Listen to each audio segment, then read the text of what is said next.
Hello, I'm Bronwen Spraggett and I'm the Public Health, work for Public Health England as one of the Screening and Immunisation Coordinators. And for my sins, I've got the lead on flu, which I've had for several years now.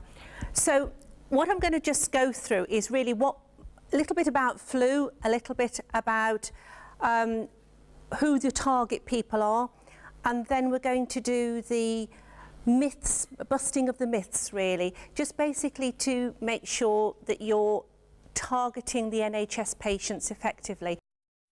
Vaccination programme began in the late 60s with only doing clinical at risk, but that was just diabetes, CHD and respiratory. And then in 2000 it was extended to all those aged 65 and over, and that is 65 by the 31st of March in the current flu season. So this year it'll be everybody who's 65 by the 31st of March 2015. So those that were born on the 31st of March 1950 is the cut-off. We've also had more and more clinical at-risk added in, so we've got the immunosuppression and the liver disease, kidney disease, they've gradually been added in. And then in 2010 they added pregnant women. Why would they have added pregnant women in 2010? What was significant about 2010? Yeah, swine flu. It had a disproportionate effect on pregnant women compared to the rest of the population. Basically, the swine flu lodges very, very deep in the lungs, and pregnant women's lungs are compromised because of the bump, and a lot of pregnant women, in comparison to the rest of the population, died. And in fact, March of this year, a 34-week-old pregnant woman collapsed, and her baby was delivered by caesarean section, but as her mum said, they thought they were shopping for prams and they were shopping for coffins. So she left a 4-year-old and a 34-week-old, well, baby born at 34 weeks. So swine flu can have a devastating effect on pregnant women, which is why it's one of the target groups we're really hoping that you'll hit. And then in 2013, the bane of my life, they've done the phased introduction of children aged 2 to 17 years. Now, if you think across Coventry, Warwickshire, Herefordshire and Worcestershire, we've got roughly 17,000 children per year. I can't do the maths, but 15 cohorts times 17,000 is a lot of children that we need to be vaccinating. At the moment, it's 2, 3 and 4-year-olds. Any child who is age 2, age 3 or age 4 on the 1st of September will be eligible. And in some areas, but not our area, primary school children are being offered it. But in Coventry, Warwickshire, Herefordshire and Worcestershire, we're doing school years 7 and 8. And we'll come on to that in a little bit. So the 2014-15 influenza contains H1N1, it contains Texas and it contains B, Massachusetts. All of our inactivated flu vaccines are trivalent, and they have been for several years. And each year the World Health Organization meet in March to predict what's going to hit the UK or the Northern Hemisphere the following winter, and in September they meet to predict for the Southern Hemisphere, and they manipulate it accordingly.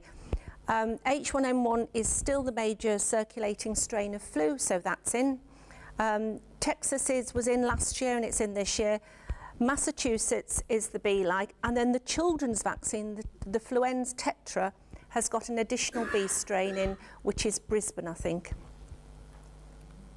So, what is flu? Acute viral infection of the respiratory tract. It's highly infectious with an incubation period of 1 to 5 days. And a little tip, if you have an over 65 and you'll say to them, do you want your flu jab? Oh, no, I don't want it, thank you, never have it. Just ask them how often they visit their grandchildren, perhaps. Because if they say, well, if I had flu, I wouldn't go to the grandchild, that's fine, as long as they haven't visited them in the first 2 days, because actually you're infectious for 48 hours before you get symptoms. So by that time, you could have easily passed it all around your family. And that's a very good point to try and persuade people to have it, when you point out that actually you are infectious before you know. And sometimes that might have a little bit more of a persuasion over people who don't want it. Most cases occur in the UK in an 8 to 10 week period. It always used to be over Christmas. In hospitals, everybody was always ill with flu over Christmas. Now it seems to be, it's nearly always March and April. And so that's when most of our flu hits. And that's actually doesn't work well for us, because if people don't see circulating flu, they don't think that they need the flu jabs, whereas actually what's happening, it's coming after we've nearly always finished vaccinating people. But it is still happening over an 8 to 10 weeks, but it's just that this 8 to 10 weeks is moving. For healthy individuals, it's unpleasant, self-limiting disease. Say unpleasant. 5 years ago, my next door neighbour came and rang the doorbell. Can you drive me to Towcester? All right, fine. Her husband worked in Towcester, and her husband had gone to get in his car to come back home after work, and he would be literally been struck down with flu. He was so ill he couldn't drive the car. This is a perfectly healthy 50-year-old who ended up with 5 weeks off work, 2 stone loss of weight, and admitted onto ITU with pneumonia. And he was a fit and well 50-year-old. So for healthy individuals can get that. A lot of people with clinical conditions can be a lot worse. It can be complicated with bronchitis, it can be complicated by secondary pneumonia, or in children they get a lot of otitis media. And it can also get meningitis, encephalitis. It is not a nice disease. How many of you think you've actually properly had flu? When you've been moribund? Yeah. And you never want it again, do you? It is absolutely awful. You cannot get a touch of flu. If somebody gets a touch of flu, they've got a bad cold, you know. Or we'll see in a minute, they might have something else. A viruses. Those are our main viruses that cause the pandemics. The H1N1. I was on holiday in Australia in the April of 2009, and I got a telephone or a text from a friend to say, oh, you're going to be busy. And I thought, don't be so stupid. I've never, ever been so busy in my life trying to organise all the vaccinations for the swine flu. And yet the swine flu was a damp squib. The World Health Organization didn't know it was going to be a damp squib. They didn't know whether it was going to be horrendously virulent or just a little bit virulent. And it was very nasty for certain populations, but not generally a killer for the majority. The one they're worried about at the moment is which one? Any ideas? Avian. The avian flu, at the moment, it's got very, very deadly. It's over a 90% death rate if you're in contact with, and if you get avian flu. But you can only get avian flu if you're in contact with an infected bird. So most of the cases are in Vietnam or the Yangtze Delta, where communities live very, very closely with their fowl, and their fowl are also exposed to wildfowl. So what they're really watching is for, in case we get a human-to-human avian flu transmission, because that will be a horrible one. So those are your A viruses, which is why we always have 2 strains of A in a flu jab. The B viruses, they tend to be more predominantly in children, and they cause less disease than the A's, but it's still quite nasty. And that's why, because what they're hoping is by giving the children an extra 2 B strains, it'll generally reduce the amount of B strain that's circulating in the community. So overall, it'll have an impact on the older population as well as the children. And the C viruses, that's your man flu.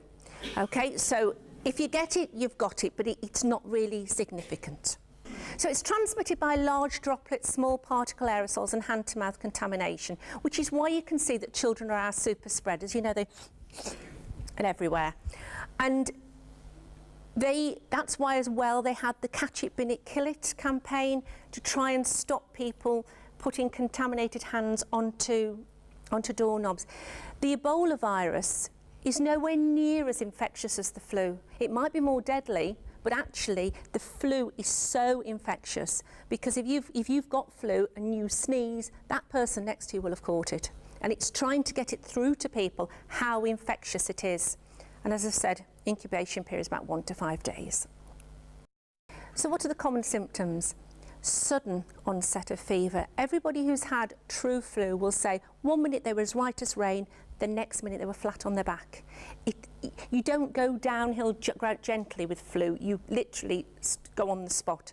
You get chills, headache, myalgia, severe fatigue, dry cough, sore throat, stuffy nose, and in young children you get diarrhoea and vomiting, which is fine unless mum and dad have also got flu, and then it's horrible. what's the purpose of our routine programme? It's to offer protection to those at risk. And what the Department of Health targets are 75% in clinical risk groups and 75% in the 65s and over. How well do you think we've done? Do you think with the 65 and over, where do you think we are? Give me a ballpark figure. Do you think we hit the 75% target? Anybody thinks we would hit the 75% target? Right, okay. 70% and over, who reckons we're at 70% and over? Right, a few of you. 60% and over. So most of you are thinking below 60, round about 50. Well, for the 65 and over, for the last 4 or 5 years, we've been bobbing at 73%. Not bad. Last year, the pharmacists that took part in the campaign vaccinated 1.8% of our 65 and over. So I think in total you did about 5,000 vaccines, of which I think almost 4,000 were in the 65 and over. But we are at about 73%. So, you know, a little few more and we'd hit that magic 75. Right then, clinical at risk, worse or better? Worse. We hit about 55% and have been stuck on 55% since I can't remember. We never do much better. Now, the data is collected in 3 cohorts. It's collected from 6 months to 2 years, from 2 years to less than 16 years, and 16 to less than 65. And I can only remember Warwickshire figures because I was used to be based in Warwickshire.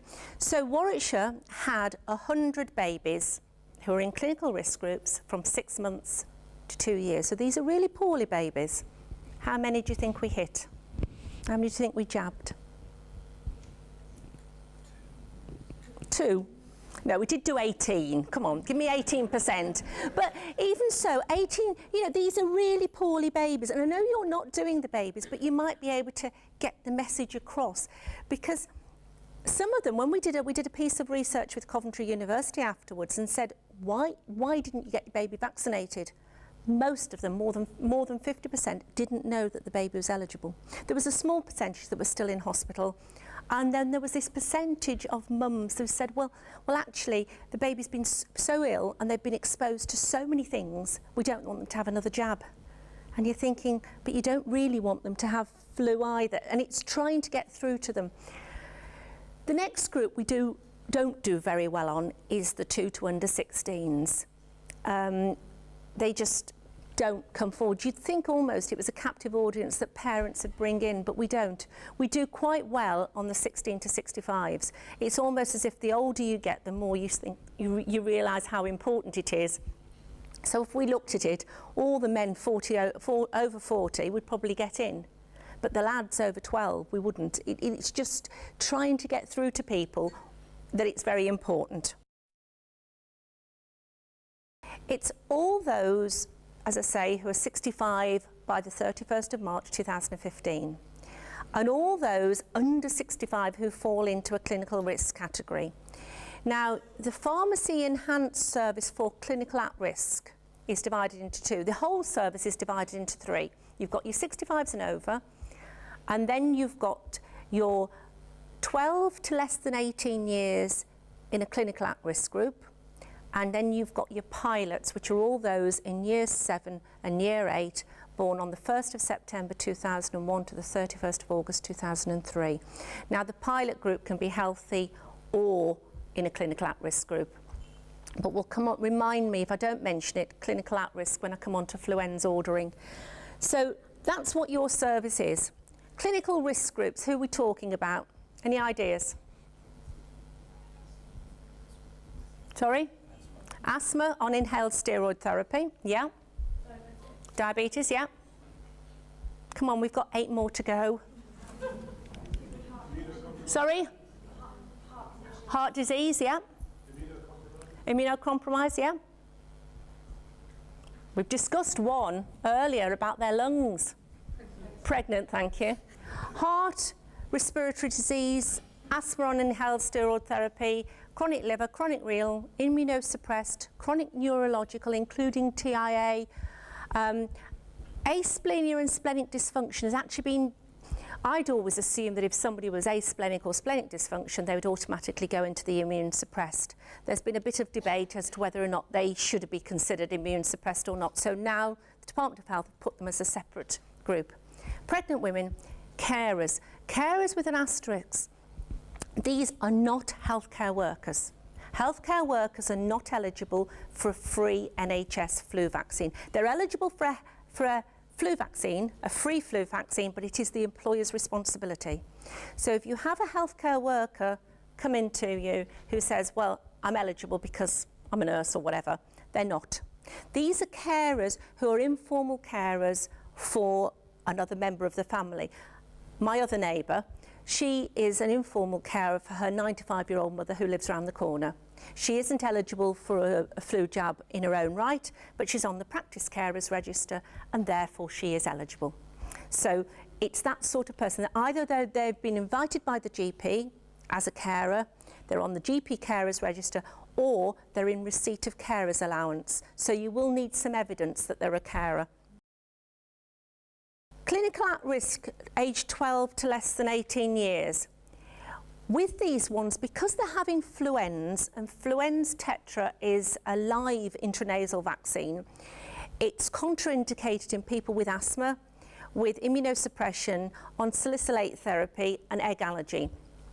Therefore, your 12-year-olds to under 18s, you will not be doing asthma, immunosuppression, salicylate therapy or egg allergy. They have got to be referred to the GP. And that's because they have to be offered Fluorix Tetra, which is the inactivated quadrivalent vaccine.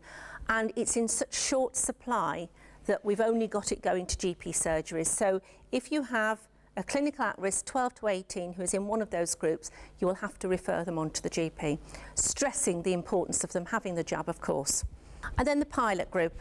All individuals between the 1st of September 2001 to the 31st of August 2003 registered to a GP in Coventry, Warwickshire, Herefordshire or Worcestershire, or attending a school in Coventry, Warwickshire, Herefordshire or Worcestershire. It is a schools-based programme.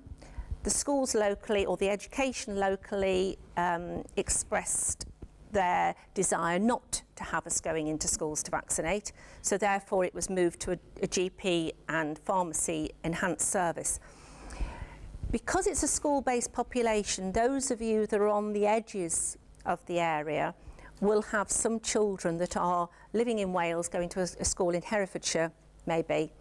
They are entitled to come to a pharmacist in Hereford and have it.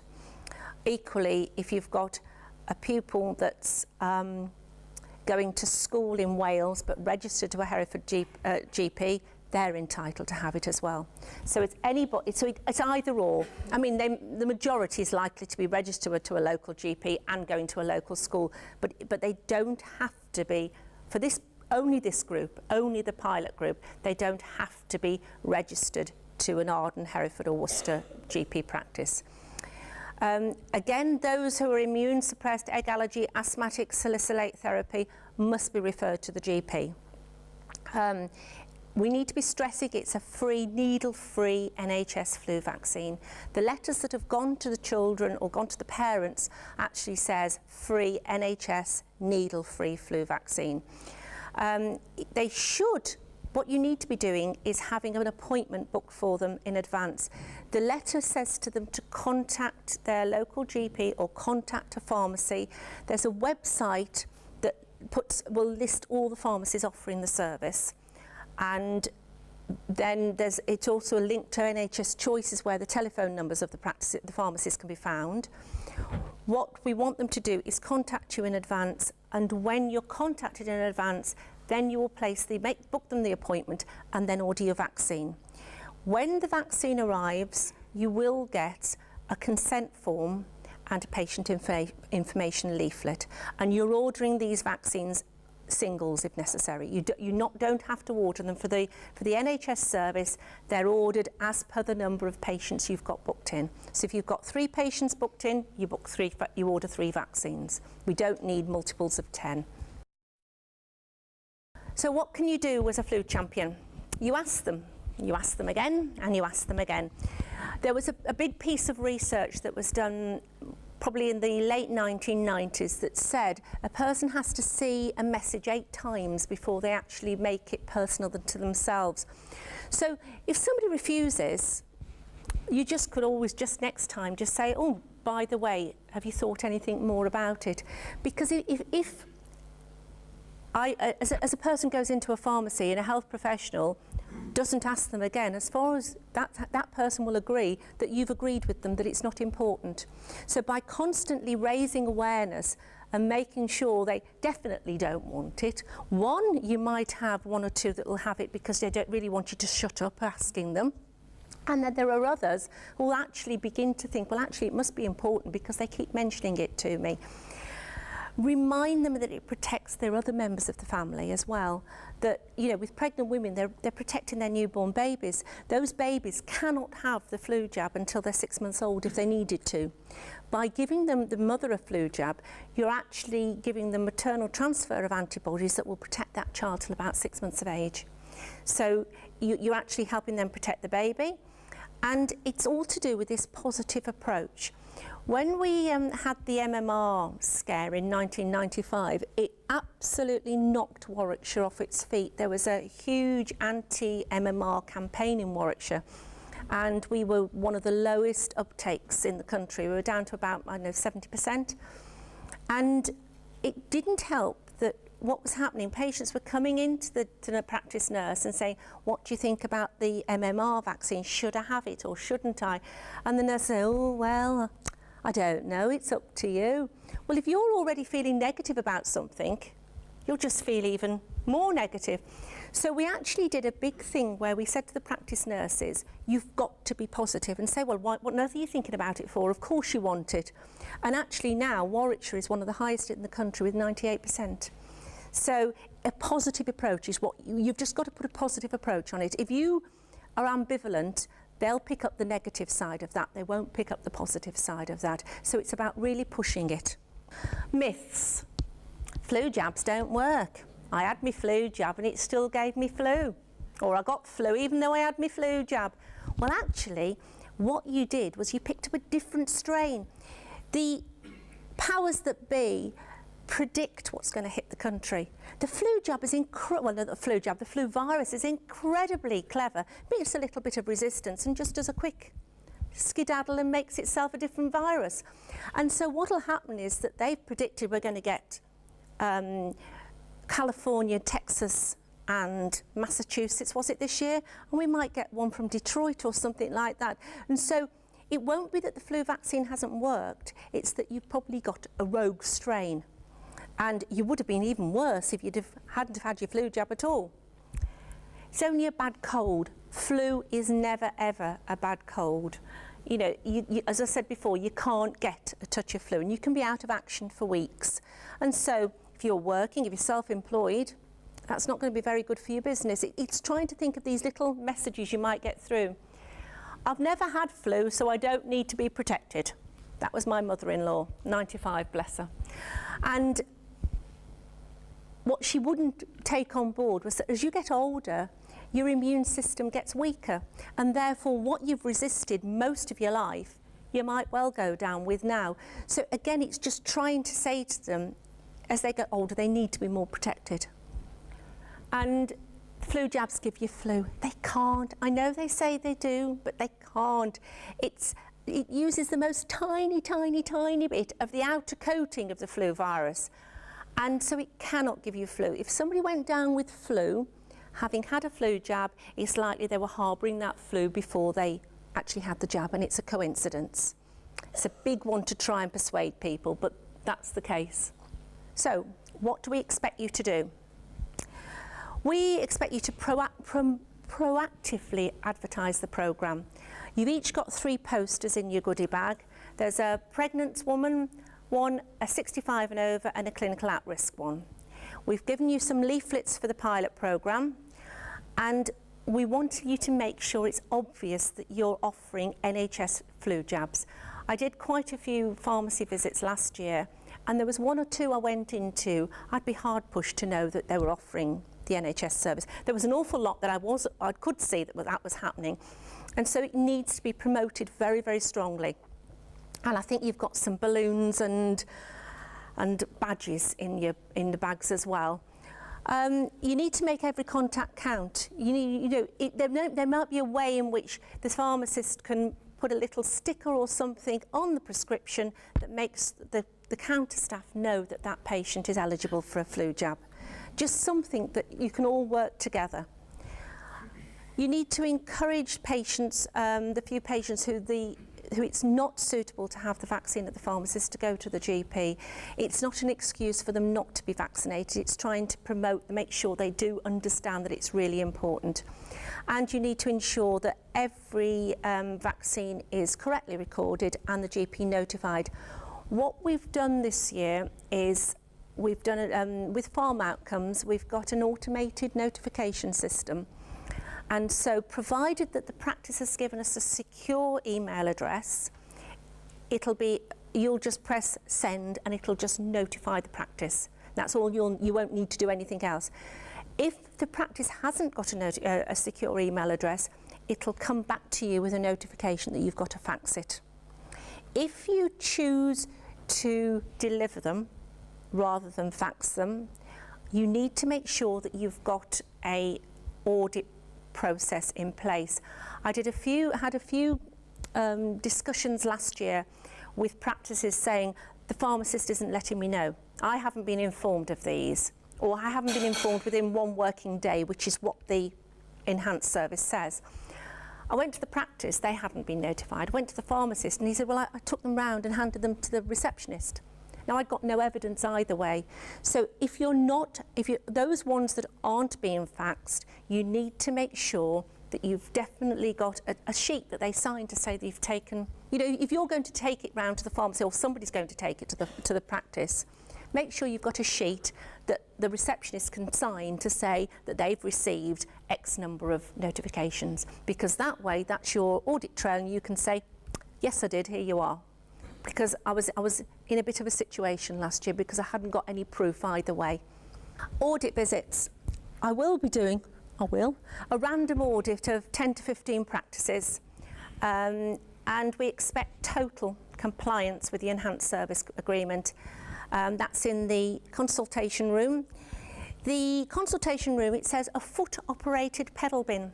So guess what you've got to have? A foot-operated pedal bin. It's little things like that that I was irritated with last year, that I'd said foot-operated pedal bin and there wasn't. There must be a foot-operated pedal bin. Everything is sat down in the premises, consultation rooms must be there. Sharps bins, yellow bins with yellow lids. I don't want to see any red lids at all. And you must have a pharmaceutical fridge, not a domestic fridge. And I don't want to see any food and drink. I didn't see any food and drink last year. That was the year before. But I don't want to see any food and drink. I expect to see a folder containing the enhanced service, all the PGDs, and plus handy hints and tips which you've got in your folder. If I contact the practice, the pharmacy, to ask for an audit visit, can I please have 30 minutes of protected time? Last year, there was a couple where I went and the pharmacist was trying to do prescriptions at the same time. That makes it very difficult for me. And considering I've got that many to do, I'd rather have just 30 minutes of protected time so I can come in, do it and go out. The ordering process. This is purely for your fluens. You'll go on to, I should say, here I've got Anup and Janet from Lexon, and Lexon are doing the delivery of the fluens. The fluens for the pilot and for the clinical at-risk is coming free from the Department of Health. Practices get it via ordering on Inform and get it delivered by Movianto. When I went to give the Department of Health another 250 pharmacy addresses, they had a blue fit and said they could cope with another 10 addresses. But Lexon have stepped in and you're going to be delivering the vaccines, aren't you? I'll go through this and then anything I've missed, you can say. So you'll log into fluensorder.co.uk. You'll be using, your login will be your ODS or your NHS number, pharmacy number, and the postcode of the pharmacy. You'll order by 4 o'clock for next day delivery. You will order individual doses, not in packs of 10. You'll use in your bags, you've got a Lexon booking form. This form is just for your own use if you choose to use it when patients ring up to book in for a Influenza vaccine. You can use the order form, and then you've got something there to be able to do the online order. Each vaccine will arrive, as I've said, with one consent form and one patient information leaflet. Now, when you order, it'll ask you whether the patient is in a pilot group or clinical at risk. If they are born between the 1st of September 2001 and the 31st of August 2003, but they're in a clinical risk group, can you please count them as clinical risk? That's the Department of Health requirements. So the only ones you're ordering as pilot are your healthy year 7 and year 8s. Any others need to be ordered as clinical at risk. On your first order, you'll get an additional 2 vaccines. That's in case you've got, because clinical at risk haven't been asked to book in advance. If they turn up, you've got some opportunistic ones which you can then order afterwards. They must not be used for private service. These Influenza we're a very, very tight amount of vaccine that we've got, and they've got to be used for the NHS. And at the end, we don't want you over ordering. So at the end of the service, we will be looking at the number of vaccines you've ordered, the number of claims you've made, and if there is a discrepancy of more than 2, we're removing the cost of those vaccines from your final payment. So we don't want you hoarding them, just in case. They're likely not to be available now until the first week in October, end of September, first week in October, and it looks like they've got an expiry date by the end of January. And I think I can't recall whether we put the end of January on your enhanced service or the end of December, but either way, it's a very short window that we've got. As and when the flu vaccine, as we know, the indication Bronwen said is end of September. Yeah, that's what the Department of Health have said, yeah. We will notify all of you. So you will get phone calls from Lexon to say it is available as of when. So you won't be you'll get notice. We'll communicate with you. The other thing is it says order by 4 p.m. for next day delivery. It'd be practical for you to make your bookings for the day after if it's possible, because your delivery could potentially come in the afternoon, although where possible be in the morning.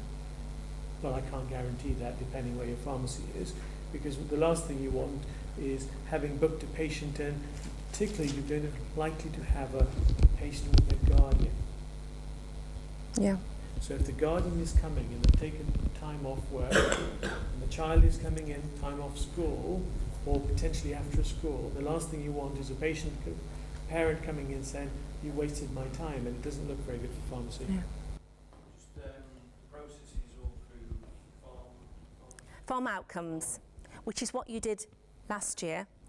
Apparently, the login that you had last year, I think there's only a very few pharmacies that haven't used farm outcomes before, but last year's login is the same as this year's. When you need to use it, you can log on to farm outcomes, and there's a password reminder, or there's a help desk you can ring if you can't remember any of your codes to go on. The template on farm outcomes is exactly as per the enhanced service, because I went through it with farm outcomes last week and we've made sure it's exactly the same. So it'll say for the Influenza, there's going to be an inactivated vaccine template and there's a Influenza template. So if you go onto the inactivated, you'll just follow it through, which clinical risk group or whatever. When you go into the Influenza one, it'll tell you that you can't do an asthma, you can't do a salicylate therapy, you can't do an immunosuppressed. So there's lots of helpful if you choose to use the farm outcomes as an interactive, but equally if you choose to use it afterwards. But I think the biggest advantage, will be the direct notification of GPs. And at the moment, I've got about 80% of the GP practices have given me a secure email address. So, and I'm chasing the others.